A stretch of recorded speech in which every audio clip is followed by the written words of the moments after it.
আসসালামু আলাইকুম এভরিওয়ান। আজ বাড়িতে কেউ নেই, বাড়ি পুরো ফাঁকা, তাই জন্য রান্নার দায়িত্ব পড়েছে আমার ঘাড়ে।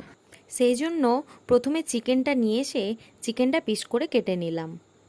তারপর পেঁয়াজটাও কুচি কুচি করে কেটে নিলাম।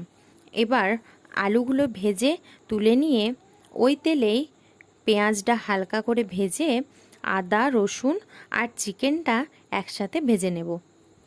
এবার আদা রসুনের পানিটাতে নুন, হলুদের গুঁড়ো, লঙ্কার গুঁড়ো আর জিরের গুঁড়ো দিয়ে ভালো করে মিশিয়ে নেব চামচের সাহায্যে। এবার ওই চিকেনটার ওপর দিয়ে মশলাটা ঢেলে দিয়ে ভালোভাবে এটাকে কষাতে থাকবো। এরপর ভেজে রাখা আলুগুলো দিয়ে দেব ওর ওপর দিয়ে, আর সেটাকেও একসাথে ভালোভাবে কষিয়ে নেব। এরপর যেমন তোমরা ঝোল খাবে সেই রকম পানি দিয়ে দেবে, তাহলে চিকেনের ঝোল রেডি।